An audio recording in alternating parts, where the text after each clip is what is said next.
আলহামদুলিল্লাহি ওয়াকাফা ওসালামুন আলা ইবাদিহিল্লাযীনা ইসতাফা আম্মা বাদ। সুপ্রিয় দর্শক শ্রোতা, আসসালামু আলাইকুম ওয়া রাহমাতুল্লাহি ওয়া বারাকাতুহু। সময় সংবাদের নিয়মিত অনুষ্ঠান তাসাউফ থেকে আপনাদের সকলকে জানাচ্ছি আন্তরিক শুভেচ্ছা ও মোবারকবাদ। আমরা আজ আলোচনা করব পুণ্যভূমি মক্কা মর্যাদা ও বৈশিষ্ট্য সম্পর্কে। আমরা সকলে জানি বাংলাদেশ সহ বিশ্বের বিভিন্ন জায়গা থেকে আল্লাহর প্রিয় মেহমান যাদেরকে হাজী সাহেব বলা হয়, তারা কিন্তু মক্কায় রওনা করেছেন এবং অনেকেই অলরেডি পৌঁছে গেছেন। আমরা এই মক্কার সবচেয়ে বড় পুণ্যময় জায়গা হলো বাইতুল্লাহিল হারাম। এই বাইতুল্লাহিল হারামের মর্যাদা এবং বৈশিষ্ট্য কী, আমরা এই নিয়ে আলোচনা করছি। আমরা সকলেই জানি মক্কা শব্দটি উচ্চারিত হলেই আমাদের হৃদয়ের মধ্যে একটা গভীর ভালোবাসা অনুভূত হয়। প্রতিটি মানুষের অন্তরে এই নগরীকে দুচোখ ভরে দেখার এবং এই মহাপবিত্র বাইতুল্লাহিল হারাম জিয়ারত করার স্বাদ জাগ্রত হয়। আর যারা হজ ও উমরা করতে যান তাদের তো এই ভূমিতে গমন করা অত্যাবশ্যক। এটি এমন একটি ঘর যা মানুষের ইবাদতের জন্য আল্লাহ রাব্বুল আলামিন মানব সৃষ্টির 2000 বছর পূর্বে ফেরেশতাদের মাধ্যমে তৈরি করেছেন। এটি যে প্রথম ঘর, সেই কথাটি কোরআনুল কারীমে আল্লাহ তাআলা সূরা আলে ইমরানের 96 নম্বর আয়াতে বলেছেন, ইন্না আউওয়ালা বাইতিন উযিআ লিন-নাস লাল্লাযী বিবাক্কাতা মুবারাকান ওয়া হুদাল লিল আলামিন। অর্থাৎ নিশ্চয়ই প্রথম ঘর যা মানুষের জন্য স্থাপন করা হয়েছে তা মক্কায় অবস্থিত, যা বরকতময় ও বিশ্ববাসীর জন্য হেদায়েত। সূরা আলে ইমরান আয়াত 96। আল্লাহ তাআলার পক্ষ থেকে ওহীর মাধ্যমে হারাম শরীফের সীমানা নির্ধারিত। কাবার নির্মাতা হযরত ইব্রাহিম আলাইহিসসালাতু ওয়াসসালামকে জিবরাইল আলাইহিসসালাতু ওয়াসসালাম এই সীমানা দেখিয়ে দিয়েছিলেন। এই মক্কা নগরীতে আল্লাহর অনেক নিদর্শন আছে, সেই কথাটিও আমার আল্লাহ তাআলা পবিত্র কোরআন কারিমে স্পষ্ট করে বলে দিয়েছেন। আল্লাহ তাআলা কোরআন কারিমে বলেছেন, ফিহি আয়াতুম বাইয়িনাতুম মাকামু ইব্রাহিম। অর্থাৎ তাতে রয়েছে অনেক সুস্পষ্ট নিদর্শন, যেমন মাকাম ইব্রাহিম, সূরা আলে ইমরান আয়াত 97। সুপ্রিয় শ্রোতা, মক্কায় রয়েছে অতুলনীয় মর্যাদা।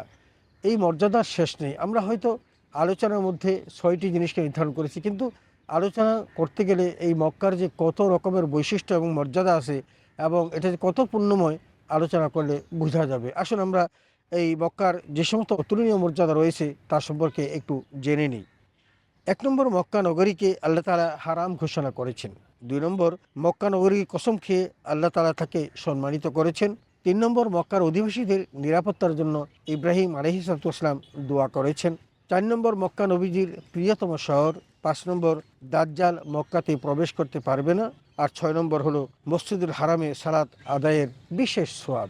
সুপ্রিয় শ্রোতা, আসুন আমরা এই বিষয়গুলো সম্পর্কে বিস্তারিত আলোচনা শুনি। আল্লাহ তাআলা আমাদের সকলকে আলোচনাটি বোঝার এবং আমল করার তৌফিক দান করুন, আমিন। 1 নম্বর, মক্কা নগরীকে আল্লাহ তাআলা হারাম ঘোষণা করেছেন। আল্লাহ তাআলা যেদিন আসমান এবং জমিন সৃষ্টি করেছেন সেদিন থেকেই মক্কা নগরীকে সম্মানিত করেছেন। আমরা পৃথিবী, চাঁদ এবং সূর্য যেদিন থেকে সম্মানিত, তার চেয়েও আগে আল্লাহ তাআলা এই মক্কা নগরীকে সম্মানের আসনে আদিষ্ট করেছেন। যেমন কোরআনুল কারীমে আল্লাহ তাআলা বলেছেন, ঠিক তেমনি রাসূল আকরাম সাল্লাল্লাহু আলাইহি ওয়াসাল্লাম তার হাদিসের মধ্যে এই বিষয়গুলো সুস্পষ্টভাবে তুলে ধরেছেন। রাসূল আকরাম সাল্লাল্লাহু আলাইহি ওয়াসাল্লাম ইরশাদ করেছেন, ইন হাযাল বালাদ হারামাহুল্লাহু ইয়াওমা খালাকাস সামাওয়াতি ওয়াল আরদ ফাহুয়া হারামুন বিহুরমাতিল্লাহি ইলা ইয়াউমিল কিয়ামা। অর্থাৎ এই শহরটিকে আল্লাহ তাআলা জমিন ও আসমান সৃষ্টির দিন থেকেই সম্মানিত করেছেন। আল্লাহ কর্তৃক সম্মানিত এই শহরটি কিয়ামত পর্যন্ত সম্মানিত থাকবে। সহিহ মুসলিম হাদিস 1353। 2 নম্বর, মক্কা নগরীর কসম খেয়ে আল্লাহ তাকে সম্মানিত করেছেন। সুপ্রিয় শ্রোতা, আল্লাহ তাআলা কর্তৃক কোনো কিছুর কসম খাওয়া তা সম্মানের প্রমাণ বহন করে। যেমন আল্লাহ তাআলা মক্কা নগরীর কসম খেয়ে অনেক জায়গাতে রাসূল আকরাম সাল্লাল্লাহু আলাইহি ওয়াসাল্লামকে আহ্বান করেছেন। পবিত্র কোরআন কারীমে আল্লাহ মক্কা নগরীর কসম খেয়ে বলেছেন, ওয়াত্তিন ওয়াজ-যাইতুন ওয়া তুরি সিনিনা ওয়া হাযাল বালাদিল আমিন। অর্থাৎ কসম তিন ও জাইতুনের, কসম সিনাই পর্বতের এবং কসম ওই নিরাপদ শহরের। সূরা 3 আয়াত 1 থেকে 3।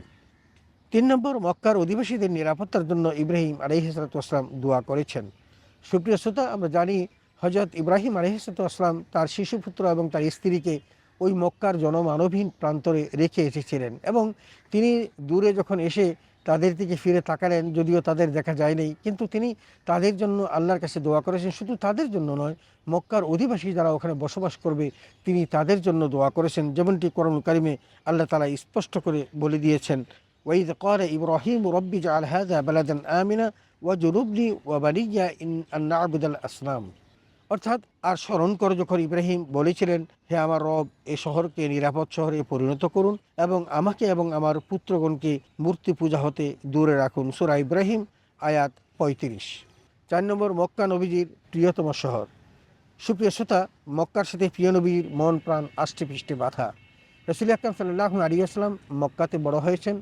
৫৩ বছর বয়স পর্যন্ত তিনি মক্কাতেই ছিলেন। তিনি মক্কা ছেড়ে কখনো কোথাও যাননি এবং যেতেও চাননি। কিন্তু যখন কাফের মুশরিকরা তাকে বাধ্য করলো মক্কা ছাড়তে এবং তার ঘর অবরুদ্ধ করে তাকে হত্যা করতে চাইল, তখন আল্লাহর নির্দেশে তিনি মক্কা থেকে মদিনায় হিজরত করে গেলেন।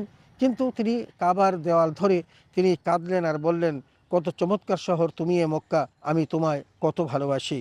যদি মক্কার কাফিররা আমাকে চলে যেতে বাধ্য না করতো, তাহলে আমি কশ্চিন কালেও মক্কা ছেড়ে যেতাম না। মোজামুল কাবির হাদিস ১০,৪৭৭। ৫ নম্বর, দাজ্জাল মক্কাতে প্রবেশ করতে পারবে না।